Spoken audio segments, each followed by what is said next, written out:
সমসাময়িক ঘটনাগুলোর মধ্যে যেই ঘটনাগুলো বাংলাদেশের ঐক্য সম্প্রীতি এগুলো নষ্ট করার ক্ষেত্রে ভূমিকা রাখতে পারে তার মধ্যে সামনের যে দুর্গাপূজা আসছে সেটি সবচেয়ে বেশি গুরুত্বপূর্ণ। আমি সবচেয়ে বেশি গুরুত্বপূর্ণ কেন মনে করছি, কারণ এখানে অনেকগুলো স্টেক হোল্ডার একসাথে কাজ করবে বাংলাদেশের সম্প্রীতি নষ্ট করার জন্য এবং বাংলাদেশের এই যে গণঅভ্যুত্থান পরবর্তী যে সংস্কার এবং যে দেশের উন্নয়ন সেটিকে ধ্বংস করে দেওয়ার জন্য কয়েকটা গ্রুপ একসাথে কাজ করবে। এখানে প্রথম গ্রুপ কারা? প্রথম গ্রুপ হচ্ছে আওয়ামী লীগ। আওয়ামী লীগের ক্ষেত্রে এই বিষয়টি খুব পরিষ্কার। তারা যত বেশি দেখাতে পারবে যে বাংলাদেশের সাম্প্রদায়িকতা তৈরি হচ্ছে কিংবা সাম্প্রদায়িক সম্প্রীতি বিনষ্ট হচ্ছে তত তাদের লাভ। এবং এখানে আর একটা ইন্টারেস্টিং ঘটনা আছে, আওয়ামী লীগের মধ্যে আপনি এরকম অনেক নেতা পাবেন যারা একই সাথে হিন্দু কিংবা সনাতন ধর্মাবলম্বন করে এবং আওয়ামী লীগের বড় নেতা ছিল, এমপি ছিল, চেয়ারম্যান ছিল। এই মানুষগুলো তাদের একসাথে তারা ডুয়াল পরিচয় বহন করে। সে আওয়ামী লীগের একজন নেতা হিসেবে সমাজে নিপীড়ক ছিল, আবার একজন সংখ্যালঘু কিংবা হচ্ছে হিন্দু ধর্মের অনুসারী হিসাবে সে ওই ধর্মের প্রতিনিধিত্ব করে। তো এই মানুষগুলোও চাইবে যে তাদের মধ্য থেকে এক ধরনের বিশৃঙ্খলা কিভাবে ছড়ানো যায়। এবং এই দুটি বিষয় একসাথে করে আওয়ামী লীগের অনেক নেতাকর্মীরা তাদের মাঠে, যেহেতু তাদের কাছে অবৈধ টাকা আছে, অবৈধ অস্ত্র আছে, তারা কোনো না কোনোভাবে একটা ঝামেলা ছড়ানোর চেষ্টা করবে এবং চেষ্টা করে এটি প্রমাণ করার চেষ্টা করবে শেখ হাসিনার সময় বাংলাদেশের বিভিন্ন ধর্মাবলম্বী মানুষরা বেশি নিরাপদে ছিল, বর্তমান সময় এটি অনেক বেশি অস্থির হয়ে গেছে। পাশাপাশি আমরা ইন্ডিয়ান যে এজেন্সিগুলো রয়েছে এবং ইন্ডিয়ার বিভিন্ন গোষ্ঠীগুলো রয়েছে তারা এখানে সম্প্রীতি বিনষ্ট করার জন্য কাজ করবে। সেই এজেন্সির মধ্য দিয়ে আমরা ইতিমধ্যে দেখেছি যে বাংলাদেশের বিভিন্ন ইস্যুতে একটা উড়ো চিঠিও যদি হয়, যেমন একটা উড়ো চিঠি কয়েকদিন আগে বের হয়েছে যার কোনো ধরনের কোনো ভিত্তি নাই, যে পূজা করতে হলে 5 লাখ করে টাকা দিতে হবে। ইন্ডিয়ার প্রথম সারির মিডিয়াগুলো এটিকে ফলাও করে প্রচার করার চেষ্টা করেছে। সো এই ধরনের তাদের যে ন্যারেটিভ যে শক্তিশালী জায়গা আছে সেখানে তারা বাংলাদেশের সম্প্রীতি বিনষ্ট করার চেষ্টা করবে। একই সাথে তাদের যে গোয়েন্দা সংস্থাগুলো আছে সেইগুলো বিভিন্নভাবে এখানে কিভাবে এই বিষয়গুলোকে উস্কে দেওয়া যায় তার জন্য কাজ করবে।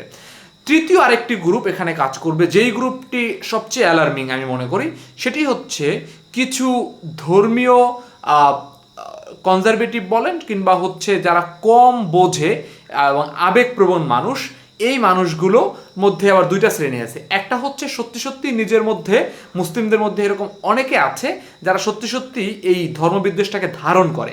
সেটা ধারণ করে তারা চায় যে হিন্দুদের উপরে তারা নিপীড়ক হয়ে উঠতে কিংবা তাদের অধিকারগুলো কেড়ে নিতে, এবং তাদের চিন্তা চেতনা এতটাই সংকীর্ণ, তারা মনে করে এইটা করার মধ্য দিয়ে আসলে সে ইসলামের অনেক বেশি উপকার করে ফেললো।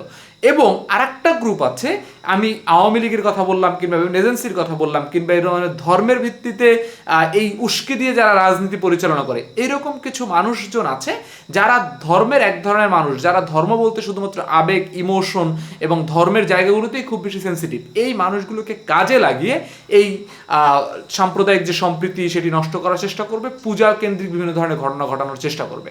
এবং আমি মনে করি বর্তমান সময়ে যেই ধরনের পরিস্থিতি তৈরি হয়েছে তাতে পূজার যে বিষয়টি, এই আমি যে তিনটি গ্রুপের কথা বললাম, এক আওয়ামী লীগ এবং আওয়ামী দালাল ইন্ডিয়ান এজেন্সি কিছু, এবং পাশাপাশি হচ্ছে ধর্মের মধ্যে যেই সমস্ত অনুসারীরা সত্যি সত্যি উগ্রতা ধারণ করে, এর বাইরে আমার ধারণা এবং আমি দৃঢ়ভাবে বিশ্বাস করি বাংলাদেশের অধিকাংশ মানুষ ধর্মীয় সম্প্রীতি চায় এবং তারা একই সাথে যে কোনো ধরনের মানুষ বসবাস করতে চায়। এই জায়গা থেকে এবং বাংলাদেশের ঐক্য তারা রক্ষা করতে চায়। এই জায়গা থেকে আমাদের সবচেয়ে গুরুত্বপূর্ণ কার্যক্রম যেটা হতে পারে কিংবা আমাদের সবচেয়ে গুরুত্বপূর্ণ পদক্ষেপ যেটা হতে পারে সেটা হচ্ছে এই তিনটি গোষ্ঠীকে আমরা সম্মিলিতভাবে আমরা ঠেকিয়ে দেব। আমরা যেভাবে বন্যা পরবর্তী সময়ে একত্রিতভাবে বিভিন্ন ধরনের পরিচয় ভুলে গিয়ে আমরা মানুষের পাশে এসে দাঁড়িয়েছি, দেশের পাশে এসে দাঁড়িয়েছি, সেইভাবে আবার এখানে সবাইকে একত্রিতভাবে কাজ করতে হবে। যেভাবে ডাকাত পড়ার পরবর্তীতে সময় রাস্তাঘাটের সমস্ত মানুষ তার সকল পরিচয় ভুলে গিয়ে ডাকাতের মোকাবেলা করেছে, আমাদের আবার সেভাবে মোকাবেলা করতে হবে। সবচেয়ে বড় কথা হচ্ছে এখানে যে যার জায়গা থেকে, আইনশৃঙ্খলা বাহিনী যদি আইনশৃঙ্খলা বাহিনীর জায়গা থেকে শক্ত কঠোর ভূমিকা পালন করে, যদি হিন্দুরা তাদের জায়গা থেকে কী কী ধরনের প্রবলেম বিভিন্ন সময় তা বিভিন্ন পুজোগুলোতে তারা ফেস করেছে সেই বিষয়গুলো আইডেন্টিফাই করে তারা যদি নিজেদের মধ্যে ডিসকাস করে, যেই সমস্ত মুসলিম সেলিব্রিটি রয়েছে অর্থাৎ যাদের কথা অনেক মুসলিম মানুষজন শোনে এবং যাদেরকে অনুসরণ করে, তাদের জায়গা থেকে যদি এই প্রচারণাগুলো চালানো হয়, এবং আমরা জানি যেখানেই পূজা হোক না কেন তার আশপাশে অনেক মুসলিম পরিবার এবং অনেক মানুষজন থাকে, সেই মানুষগুলো যদি একত্রিতভাবে এই কয়েকটা দিন সচেতনভাবে এই পদক্ষেপটি গ্রহণ করে যে না, আমরা কোনোভাবেই এই পূজা বিনষ্ট হতে দিব না, কিংবা আসলে আমরা এটি প্রমাণ করতে দিব না যে আসলে আমাদের দেশে ধর্মীয় সম্প্রীতি নেই এবং আমাদের দেশে আসলে একটি উগ্রবাদে ছড়িয়ে যাচ্ছে, তাহলে কিন্তু খুব সহজেই আমরা মনে করি এই চক্রান্তটি ঠেকিয়ে দেওয়া সম্ভব। এবং আমরা যদি আগামী পূজাটিকে নিরাপদভাবে পালন করতে দিতে পারি, হিন্দু ভাই বোনদের প্রতি আমরা যদি একটি